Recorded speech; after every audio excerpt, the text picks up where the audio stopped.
¿Qué tal amigos de YouTube? Esta vez yo tengo la oportunidad de contarles las dos creepypastas que les traigo, y lamento no haber subido vídeos estas 4 últimas semanas, ya que se dañó el programa con el que grabo los vídeos, pero bueno, ya que la página se llama Gamers Loquillos, les contaré una historia de un juego. La historia se llama Luna Pálida. Bueno, comencemos. En la última década y media se ha vuelto infinitamente más fácil obtener exactamente lo que se busca con solo un par de tecleos. Internet ha simplificado demasiado el uso de un ordenador para cambiar la realidad. Un vergel de información está a solo un motor de búsqueda de distancia, hasta el punto de que es difícil imaginar una vida diferente. Sin embargo, hace una generación, cuando las palabras streaming y torrent no tenían sentido salvo en conversaciones sobre agua, la gente se veía cara a cara para formar grupos de intercambio de software, cambiando aplicaciones y juegos en disquetes.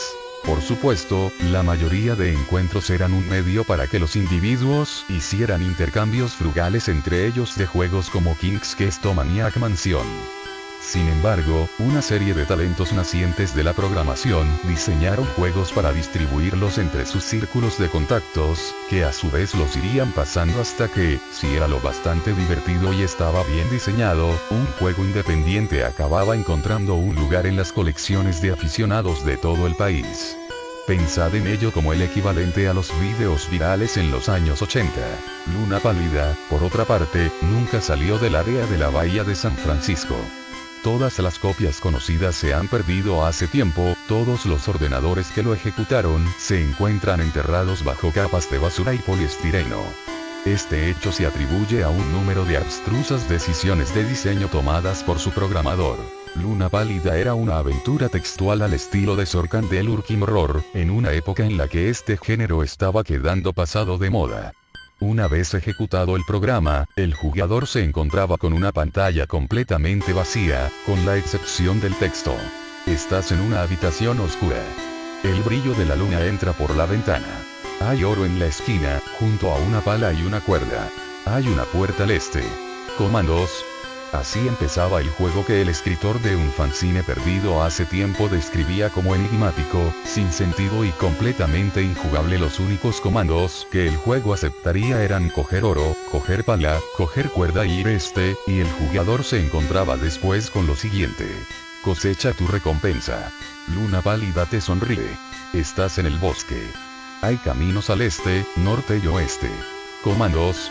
Lo que enfureció rápidamente a los pocos que lo jugaron era la naturaleza confusa y llena de fallos de la segunda pantalla, solo una de las direcciones era la correcta. Por ejemplo, en esta ocasión, un comando para ir a cualquier dirección que no fuera norte llevaría al bloqueo del sistema, obligando a reiniciar el ordenador entero. Más allá, las pantallas subsiguientes parecían limitarse a repetir el texto, con la única diferencia de las direcciones disponibles. Peor aún, los comandos habituales de las aventuras textuales parecían ser inútiles. El único comando no relacionado con el movimiento aceptado era usar oro, lo que provocaba que el juego mostrara el siguiente mensaje. Aquí no. Usar pala, lo que mostraba. Ahora no. Y usar cuerda, que escribía. Ya has usado eso. La mayoría de los que lo jugaron superaban un par de pantallas antes de hartarse de reiniciar su ordenador y tiraban el disco por ahí, describiendo la experiencia como una farsa chapuceramente programada. Sin embargo, hay una verdad universal sobre los ordenadores, sin importar la época. Algunos de sus usuarios tienen demasiado tiempo libre en sus manos. Un joven llamado Michael Nevins decidió ver si había más en Luna Pálida de lo que se veía a simple vista. 5 horas y 33 pantallas superadas a base de ensayo y error y desenchufes después, finalmente consiguió llegar a una pantalla que mostraba un texto diferente. Luna Pálida sonríe ampliamente. No hay caminos. Luna Pálida sonríe ampliamente. El suelo es blando. Luna Pálida sonríe ampliamente. Aquí. Comandos. Pasó otra hora hasta que Nevins dio con la combinación de comandos correcta que le permitió avanzar aún más. Cavar hoyo, tirar oro y llenar hoyo. Esto hizo que la pantalla mostrara 40, 242, 48. Menos 121, 4434. Momento en el que el juego dejó de aceptar comandos, obligando a reiniciar el ordenador una vez más. Después de mucha deliberación, Nevins llegó a la conclusión de que los números hacían referencia a líneas de latitud y longitud. Las coordenadas llevaban a un punto en el bosque salvaje que dominaba el cercano parque volcánico Lassen. Ya que poseía mucho más tiempo libre que sentido común, Nevins estaba deseando ver a Luna Pálida por su final. Al día siguiente, armado con un mapa, una brújula y una pala, navegó por los caminos del parque, observando impresionado que cada giro correspondía con los que había tomado en el juego. Pese a que al principio se arrepintió de cargar con la herramienta de cavar, la similitud del camino no hizo más que confirmar que su viaje terminaría con él cara a cara con el tesoro enterrado del excéntrico programador. Sin aliento después de la complicada lucha con las coordenadas, se encontró agradablemente sorprendido dando tumbos por un camino de polvo suelto. Cavando tan emocionadamente como él lo hacía, sería comprensible decir que se sorprendió mucho cuando sus pesados golpes desenterraron la cabeza en avanzado estado de descomposición de una niña de cabello rubio. Nevin informó rápidamente a las autoridades. La chica fue identificada como Karen Paulsen, de 11 años, cuya desaparición fue denunciada 1 año y medio atrás al Departamento de Policía de San Diego. Se llevó a cabo una investigación para encontrar al programador de Luna Pálida, pero el área gris y anónima en la que los círculos de intercambio de software operaban, llevó irremediablemente a multitud de caminos sin salida. Se sabe que los coleccionistas han ofrecido verdaderas fortunas por una copia de Luna Pálida. El resto del cuerpo de Karen nunca fue encontrado. Bueno, esa fue la primera historia, que en lo personal me gustó bastante, pero bueno, continuemos con la segunda historia. El experimento ruso del sueño. Investigadores rusos a finales de los 40s mantuvieron a 5 personas despiertas por 15 días, utilizando un estimulante basado en gas. Los tuvieron encerrados en un ambiente sellado para monitorear cuidadosamente el uso de oxígeno, de manera que el gas no los matase, debido a las altas concentraciones de gas. Esto fue antes de que existiera el circuito cerrado, por lo que tuvieron que usar micrófonos y ventanas con grosor de 5 pulgadas para observar a los sujetos. El cuarto estaba lleno de libros, cobijas para dormir, pero ninguna cama, agua corriente, baño y la suficiente cantidad de comida para que los 5 sobrevivieran por un mes.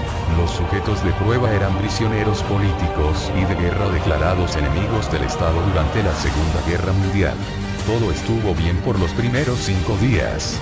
Los sujetos rara vez se quejaban después de que, falsamente, se les había prometido su libertad si aceptaban tomar parte de la prueba y no dormir por 30 días. Sus conversaciones y actividades fueron monitoreadas, y los científicos notaron que conforme pasaba el tiempo, ellos hablaban sobre incidentes traumáticos de su pasado. Después de 5 días se empezaron a quejar de las circunstancias y eventos que los llevaron a donde estaban y empezaron a demostrar paranoia severa. Dejaron de hablar entre ellos, y comenzaron a murmurar de manera alterna en los micrófonos. De manera extraña, todos parecían creer que podían ganar la confianza de sus captores si traicionaban a sus camaradas. En un principio se creyó que esto era un efecto del gas. Después de 9 días, el primero de ellos empezó a gritar. Corría por todo el cuarto gritando repetidamente por 3 horas seguidas. Después, trató de continuar gritando, pero solo podía dar un grito ocasional. Los científicos postularon que físicamente se había destrozado las cuerdas vocales. La parte más sorprendente de este comportamiento fue cómo sus compañeros reaccionaron a esto. O mejor dicho, como no reaccionaron, continuaban murmurando en los micrófonos hasta que el segundo de los prisioneros comenzó a gritar. 2 de los prisioneros que no gritaban, tomaron los libros y llenaron página tras página de sus propias heces, y de manera calmada, los pusieron sobre las ventanas del cuarto. Los gritos cesaron de repente, al igual que los murmullos de los micrófonos. Pasaron otros 3 días. Los investigadores checaban los micrófonos constantemente para asegurarse de que trabajaban, porque creían que era imposible no escuchar sonidos con 5 personas dentro. El consumo de oxígeno indicaba que los 5 debían seguir vivos. De hecho, el consumo de oxígeno era el necesario para 5 personas que hacían ejercicio extenuante. En la mañana del 14º día, los investigadores hicieron algo que no debían hacer para llamar la atención de los prisioneros. Utilizaron el intercom dentro del cuarto, esperando provocar respuestas de los prisioneros, pues temían que estuviesen muertos, o en estado vegetal. Anunciaron: abriremos el cuarto para probar los micrófonos. Aléjense de las puertas y acuéstense con las manos atrás en el piso o se les disparará. Se le otorgará la libertad a uno de ustedes si obedecen. Para su sorpresa, escucharon solo una frase, con voz calmada: no queremos ser liberados. Hubo gran debate entre los investigadores y fuerzas militares que financiaban el proyecto. Sin poder provocar más respuestas utilizando el intercom, finalmente se decidió abrir el cuarto a la medianoche del día número 15. Se limpió el gas del cuarto, y se llenó de aire fresco. Inmediatamente, voces de los micrófonos empezaron a objetar. 3 voces diferentes rogaban por la vida de sus seres queridos, que encendieran el gas nuevamente. Se abrió el cuarto para sacar a los prisioneros. Gritaron más fuerte que nunca, al igual que los soldados, cuando vieron lo que había dentro. 4 de los sujetos seguían vivos. Las raciones de los pasados 5 días no habían sido tocadas. Habían pedazos de carne de las costillas y pantorrillas del sujeto muerto colocados dentro del drenaje del centro del cuarto, bloqueándolo, permitiendo que 4 pulgadas de agua se acumulara en el piso. Los 4 sobrevivientes también tenían pedazos de piel y carne arrancada de sus cuerpos. La destrucción de tejidos y la exposición de huesos en la punta de sus dedos indicaba que las heridas fueron infligidas por las manos, y no con los dientes, como era de suponerse. Al examinarlos, se descubrió que la mayoría de las heridas fueron autoinfligidas en su mayoría. La piel y los órganos detrás de las costillas fueron removidos, mientras que el corazón, los pulmones y el diafragma seguían en su lugar. El tracto digestivo de los 4 sujetos podía verse trabajar, digiriendo comida. Rápidamente se hizo aparente estaban digiriendo su propia carne, y que ellos la arrancaron y se la comieron en el transcurso de los días. La mayoría de los soldados eran fuerzas especiales rusas en las instalaciones, pero aún así, muchos se negaron a regresar al cuarto para sacar a los prisioneros. Estos, sin embargo, insistían a gritos que los dejaran dentro y de manera alterna rogaron y demandaron que se encendiera el gas nuevamente, para evitar quedarse dormidos. Para sorpresa de todos, los sujetos pusieron una resistencia feroz durante la extracción. Un soldado ruso falleció cuando un sujeto le mordió el cuello, otro fue gravemente herido cuando otro de los prisioneros le mordió la arteria femoral y los testículos. Otros 5 soldados perdieron la vida, si se cuentan a aquellos que se quitaron la vida en las semanas consecuentes al incidente. Durante la lucha, uno de los prisioneros dañó su vaso, sangrando de manera casi inmediata. Se intentó sedar al sujeto, pero fue imposible. Se le inyectó más de 10 veces de la dosis humana de morfina, y aún así luchó como un animal rodeado, rompiendo las costillas y un brazo de un doctor. Se veía latir su corazón al máximo por 2 minutos completos, mientras se desangraba, y continuó gritando por más de 3 minutos, atacando a quien se le acercara, repitiendo la palabra más una y otra vez, cada vez más débil, hasta que cayó en silencio. Los otros 3 sobrevivientes fueron inmovilizados fuertemente y llevados hacia instalaciones médicas. 2 de ellos, con cuerdas vocales intactas, demandaban continuamente más gas para permanecer despiertos. El más herido de los 3, fue llevado al único cuarto de cirugía que había en las instalaciones. En el proceso de su preparación, para colocar nuevamente sus órganos en su lugar, se notó que el sujeto era totalmente inmune a los sedantes. Peleó furiosamente cuando el gas anestésico se le estaba colocando. Se necesitó un poco más de anestesia de la normal para sedarlo, pero al momento que sus ojos se cerraron, su corazón se detuvo. En la autopsia, se encontró que en su sangre había 3 veces la cantidad normal de oxígeno. También se rompió 9 huesos en la lucha para no ser controlado. El segundo sobreviviente, era el que primero gritó del grupo. Con sus cuerdas vocales destruidas, él no pudo objetar la cirugía, y solo reaccionaba agitando violentamente la cabeza en desacuerdo cuando se le administraba el gas anestésico. Afirmó violentamente con la cabeza cuando alguien sugirió hacer la cirugía sin anestesia, y no reaccionó durante la misma, que duró 6 horas, en la cual se intentó reemplazar sus órganos abdominales y cubrirlo con lo que quedaba de su piel. El cirujano afirmó que era médicamente imposible que el sujeto siguiera con vida. Una enfermera aterrada que ayudó en la cirugía, comentó que la boca del paciente formaba una sonrisa cada vez que sus ojos se encontraban. Cuando la cirugía terminó, el sujeto miró al cirujano y empezó a hacer sonidos fuertemente, como tratando de hablar. Asumiendo que esto era de gran importancia, el cirujano le entregó un papel y una pluma, para que el paciente pudiera comunicarse. Sigue cortando, escribió. Se le hizo la misma cirugía sin anestesia a los otros 2 sujetos. Se les tuvo que inyectar un paralítico, pues ellos reían constantemente, y le era imposible realizar la operación al cirujano. Una vez paralizados, solo podían interactuar con sus ojos. En el momento en que pudieron hablar nuevamente, exigieron una vez más el gas estimulante. Los investigadores trataron de averiguar por qué se lastimaron de esa forma a sí mismos, y por qué querían el gas nuevamente. La única respuesta fue: debo permanecer despierto. Se reforzó a los 3 sujetos y los devolvieron al cuarto, para espera de su destino. Los investigadores, enfrentando la furia de sus benefactores militares por haber fallado las metas del proyecto, consideraron dar eutanasia a los prisioneros.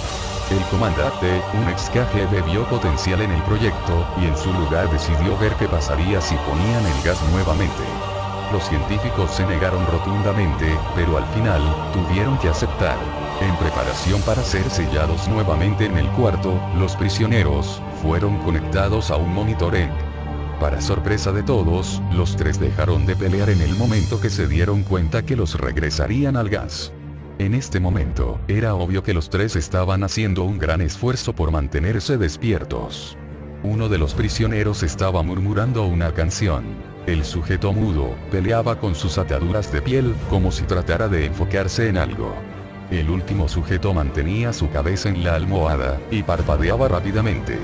Siendo este el primero al que se le puso el EEG, la mayoría de los investigadores monitoreaban sus ondas cerebrales con sorpresa.